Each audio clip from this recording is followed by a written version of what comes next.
Okay, अब हो गया इंडिविजुअल डिमांड। अब हम लोग देखते हैं मार्केट डिमांड क्या होता है। तो मार्केट डिमांड मीन्स व्हाट?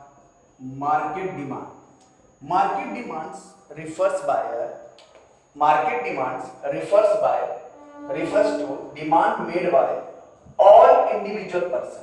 अब यहाँ पर क्या हो जाएगा? ऑल इंडिविजुअल, ज्यादा कुछ फर्क नहीं है इंडिविजुअल डिमांड की मीनिंग से और मार्केट डिमांड में ज्यादा कुछ फर्क नहीं है। Demand made bye all individual person और अ ग्रुप ऑफ, आगे जगह पर क्या हो जाएगा? Group, GRUP, group, group of firm, the quantity, the quantity of a commodity demanded by consumers, demanded by consumers at a price given a period of time, at a price given period of time is called individual जगह पर क्या हो जाएगा? Market demand, market demand. Okay, market demands refers by the demand made by all individual person or a group of firm, the quantity of a commodity demanded by all consumers, at a price given a period of time is called as a market demand। एक निश्चित समय पर एक निश्चित price पर जो सारे individual person या फर्म के 2 4 10 20 25 50 जो ग्रुप हो फर्म की जितनी भी क्वांटिटी में गुड्स का डिमांड करती है, उस कमोडिटी की डिमांड करती है, उसे हम लोग मार्केट डिमांड करते हैं। एक निश्चित प्राइस पर एक निश्चित समय पर और सारे पर्सन मिल करके, ये ग्रुप ऑफ फर्म मिल करके जितनी भी क्वांटिटी में गुड्स का डिमांड करती है उसे हम लोग क्या बोलते हैं? Market demand. अब हम मार्केट डिमांड को हम लोग शेड्यूल में देखेंगे किस तरह से शेड्यूल में आता है। तो मार्केट डिमांड शेड्यूल बनाते हैं हम लोग।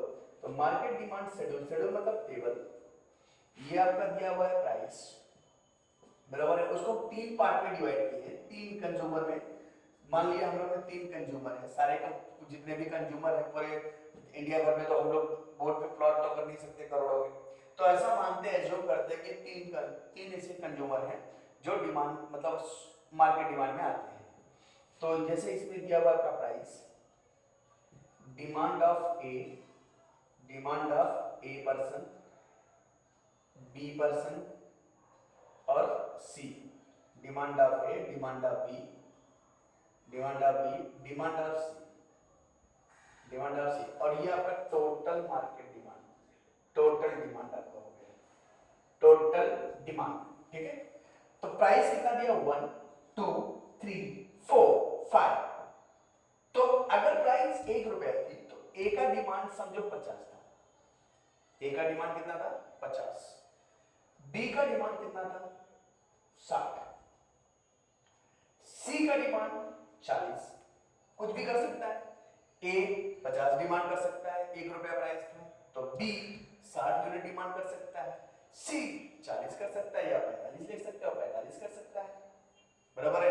लेकिन ले लो 40, ठीक है, क्या तकलीफ है?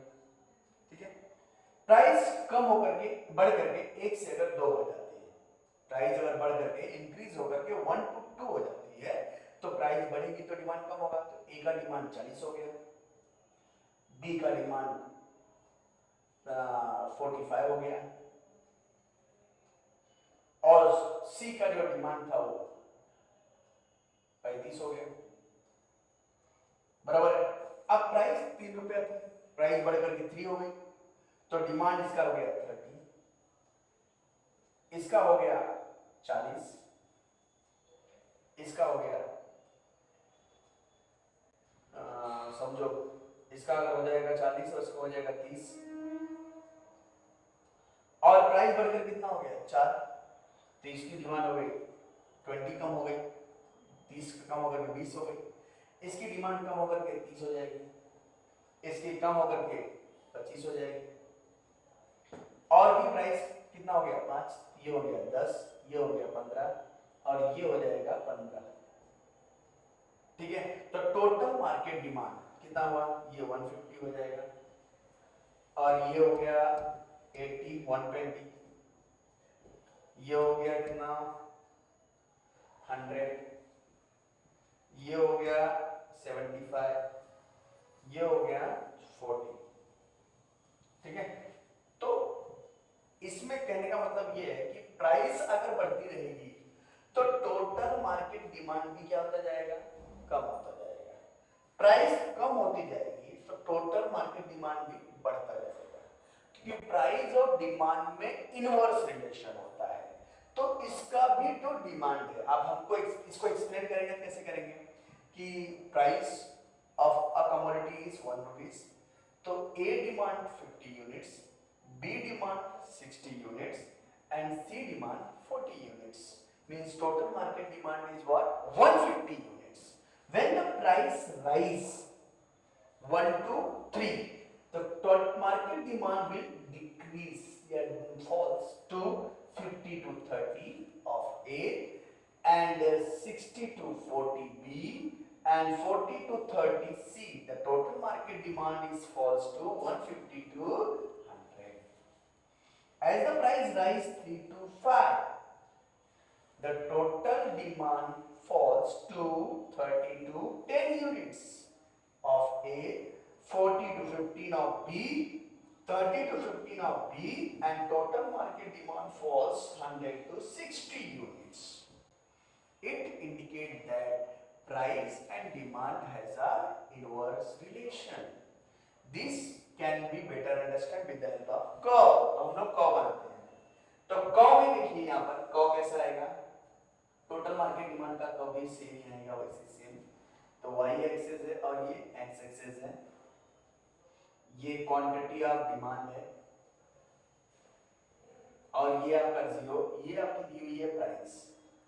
प्राइस आपको दिया है 1 2 3 4 5, सेम लेंगे 10 20 30 40 50। When the price is 1, ये 150 है, sorry, तो you can take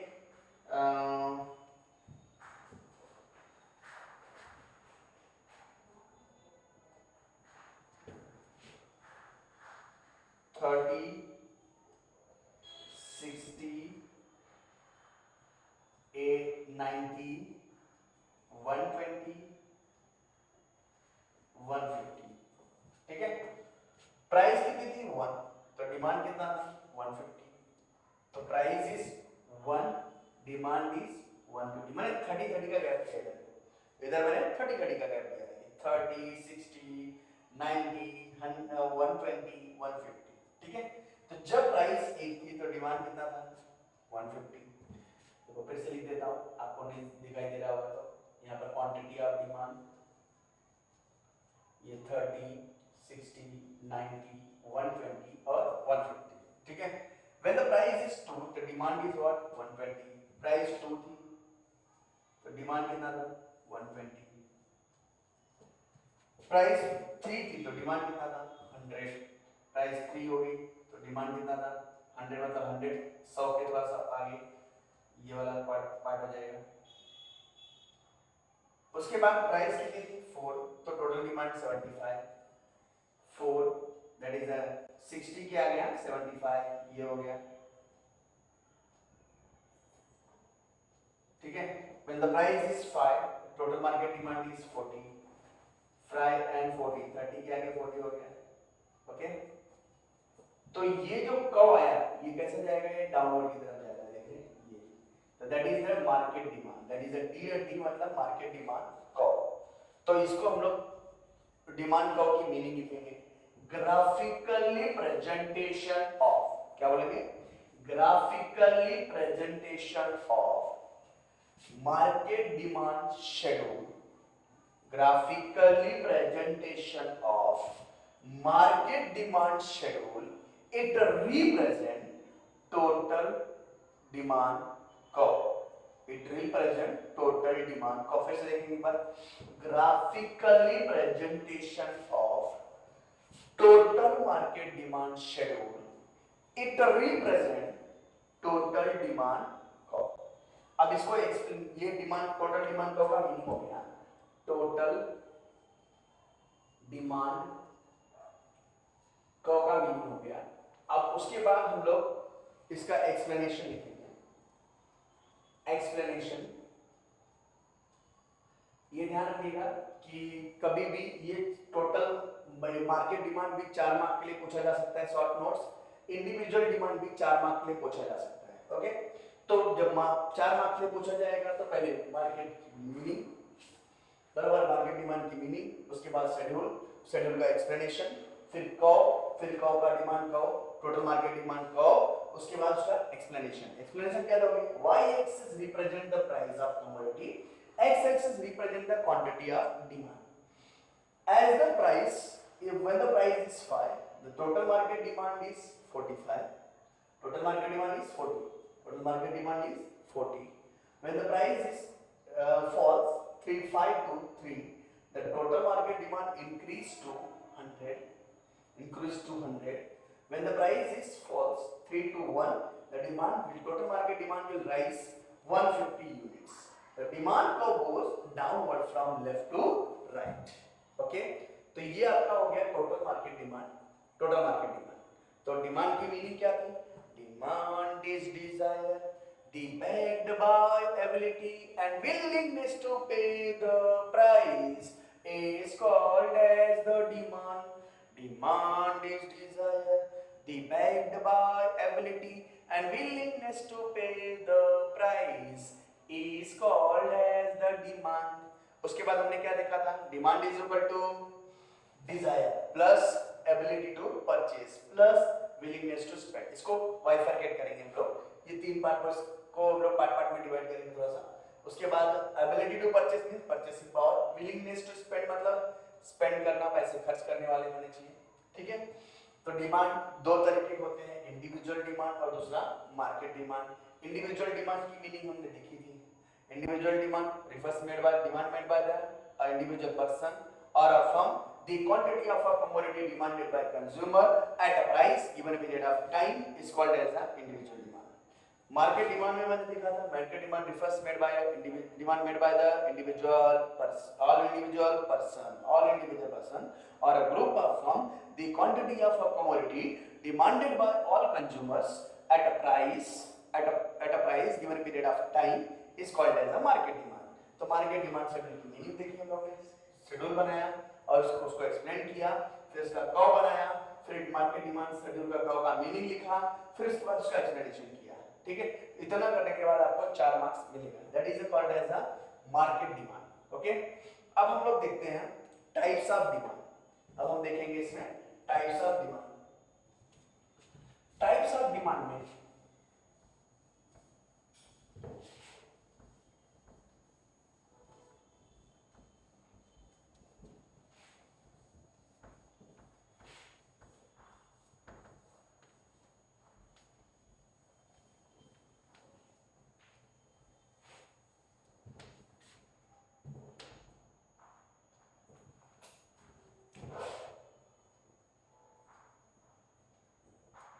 types of demand, there is a 5 types of demand, very important question। types of demand, types of demand आपको 4 मार्क के लिए शॉर्ट नोट के लिए पूछा जा सकता है। ये चैप्टर ही बहुत इंपॉर्टेंट है एक्चुअल में, 22 मार्क्स का सिर्फ डिमांड का चैप्टर है, 22 मार्क्स का पूछा जाता है इसमें। इस चैप्टर में से 22 मार्क का क्वेश्चन हर साल बोर्ड में आते हैं। तो types of demand, types of demand में 5 टाइप्स ऑफ डिमांड होते हैं। पहला, फर्स्ट इंडिविजुअल डिमांड, दूसरा टाइप्स ऑफ डिमांड में direct demand, sorry first is what, direct demand, दूसरा indirect demand,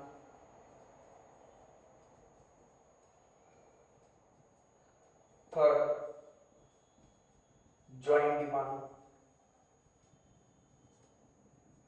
fourth comparative demand,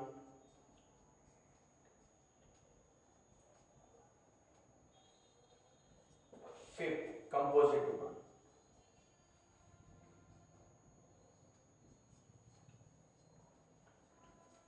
composite, तो पहला हम लोग डायरेक्ट डिमांड देखते हैं।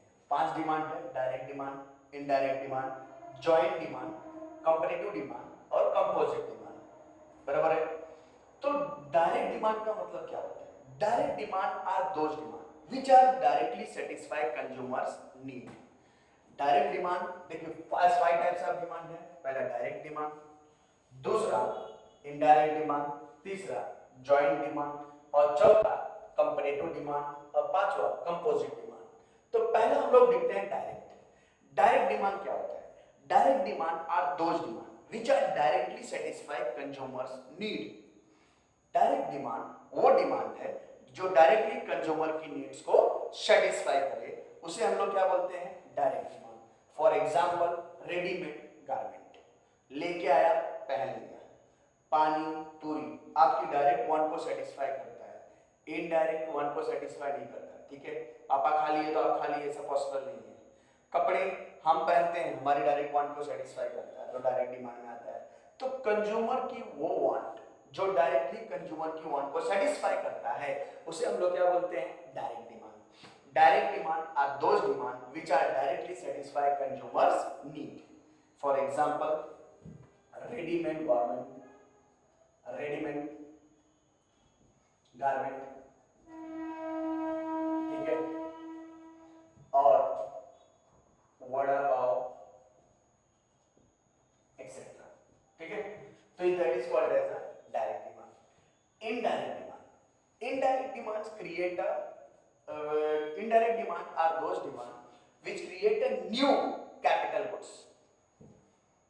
Indirect demand also called as a derived demand.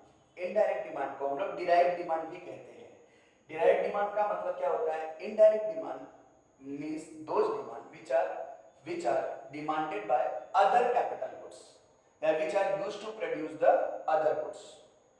जो इनडायरेक्टली जिसकी डिमांड बढ़े, जो दूसरे कैपिटल गुड्स के लिए इस्तेमाल किया जाता हो, उसे हम लोग इनडायरेक्ट डिमांड कहते हैं।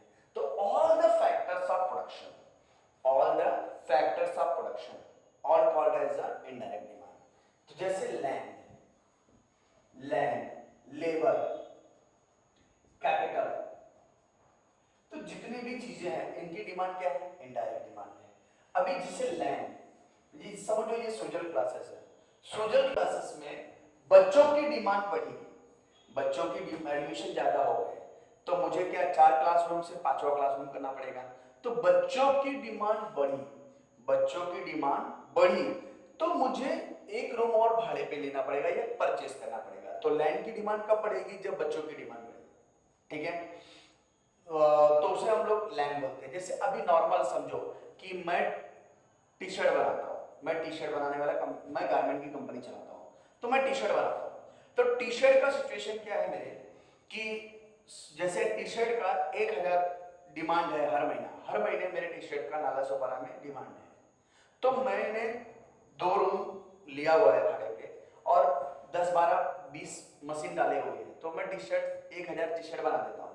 लेकिन अगर मान लो मेरे टी शर्ट की डिमांड मार्केट में बढ़ करके 1 लाख डिमांड हर महीना हो जाती है, तो क्या वो 20 मशीन मेरी 1 लाख टी शर्ट और 20 लेबर मेरे 1 लाख टी शर्ट बना सकते हैं महीने में? नहीं। जो 1000 बनाते थे वो 1 लाख नहीं बना सकते।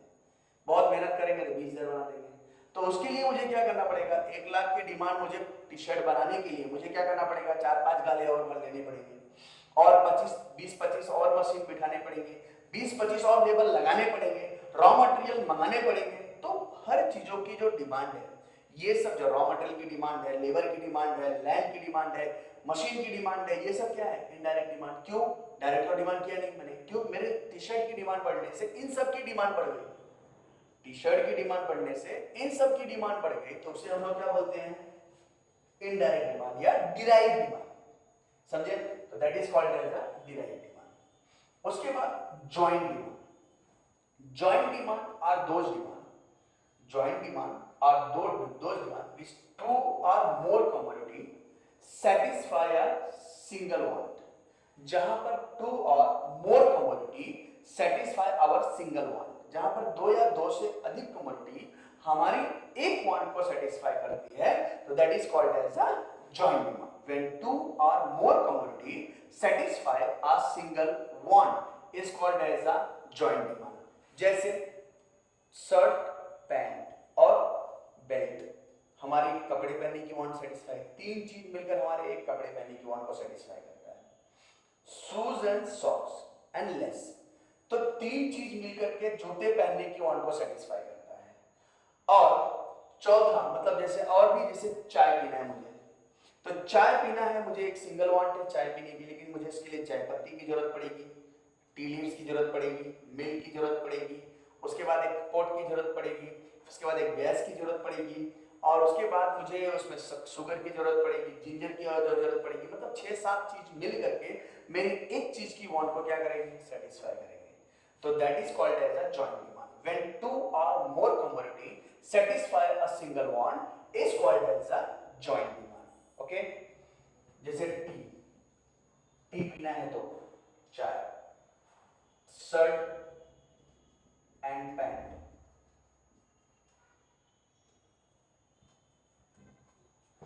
अब उसके बाद है comparative demand. Comparative demand means when the two or more commodity close competitive to each other. When two or more commodity close competitive to each other. When two or more commodity close competitive to each other is called as a competitive demand. जैसे Pepsi and Coca Cola, Thums Up. ठीक है, Pepsi, Coca Cola, Thums Up. तो Pepsi, Coca Cola, Thums Up, Pepsi और Coca Cola एक दूसरे के क्या है, थम्स अप एकदम क्लोज सब्स्टिट्यूट है, एकदम क्लोज सब्स्टिट्यूट. इन लोगों में बहुत ज्यादा कंपटीशन चलता है. अगर इसकी प्राइस 20 रुपए, इसकी प्राइस 20 रुपए, इसकी प्राइस 20 रुपए होगी, अगर इसमें प्राइस कम किया तो उसकी प्राइस कम हो जाएगी. तो जब दो या दो से अधिक कमोडिटी एक दूसरे के क्लोज सब्स्टिट्यूट आते हैं तो उसे हम लोग क्या बोलते हैं, कंपैरेटिव डिमांड हो जाता है. जैसे अभी सॉफ्ट ड्रिंक में माजा, मैंगो, स्लीप, स्लाइस, तो ये सब चीजें जो है वो एक दूसरे के क्या है, क्लोज सब्स्टिट्यूट है. इन लोगों के क्या है, क्लोज सब्स्टिट्यूट है, close comparative to each other, एक दूसरे के क्लोज कंपैरेटिव है. तो ये क्या क्रिएट करते हैं, इन सब से क्या होता है, कंपैरेटिव डिमांड होता है. समझे? तो that is T and coffee, इस तरह से क्या है, कंपैरेटिव डिमांड है. ठीक है. अब उसके बाद composite demand. Composite demand means a single commodity satisfy our several want. एक अकेली कमोडिटी हमारी कई वांट को सेटिस्फाई करती है. A single commodity satisfy our several wants is called as a composite demand. For example electricity. Electricity bulb को जलाने में, फैन को चलाने में, मोबाइल को चार्ज करने में, या टीवी को चलाने में, कंप्यूटर को चलाने में, लैपटॉप को चलाने में, बराबर है, कोई भी चीजों को, फ्रिज को चलाने में, बराबर है, इंडक्शन चूल्हे को जलाने में, तो ये सब चीजों में, बल्ब को जलाने में, वॉशिंग मशीन को चलाने में, तो ये सब चीजों में इलेक्ट्रिसिटी की डिमांड होती है. तो इलेक्ट्रिसिटी जो है वो कंपोजिट डिमांड में आता है. किसमें आता है, कंपोजिट डिमांड. तो composite demand means when a single commodity satisfy our several want is called as a composite demand. So it is called as a composite demand. Comparative demand means when two or more commodity close substitute to each other is called as a comparative demand. उसके बाद joint demand means when two or more commodity satisfy a single want is called as a joint demand. Indirect demand is also called as a direct demand, where all the factors of production create a indirect demand. All the factors of production create a indirect demand. They like land, labor, capital. उसके बाद direct demand. Direct demand are those demand which are directly satisfy consumers need is called as a direct demand. Indirect demand means जो indirect demand are those demand which are indirectly satisfy consumer needs is called as a indirect demand. Indirect demand is also called as a direct demand. ठीक है. Joint demand when two or more commodity satisfy a single want. When two or more commodities satisfy a single want is called as a joint demand. Comparative demand when two or more commodities close competitive to each other is called as a competitive demand. Composite demand means when the two or a single commodity satisfy our several wants is called as a composite demand. Electricity का example है. Okay, आज इतना ही है. अब देखिएगा ये total market demand, types of market demand है. 5 market demand होते हैं. पहला डायरेक्ट डिमांड, दूसरा इनडायरेक्ट डिमांड, तीसरा ज्वाइंट डिमांड, चौथा कंपैरेटिव डिमांड और पांचवा कंपोजिट डिमांड.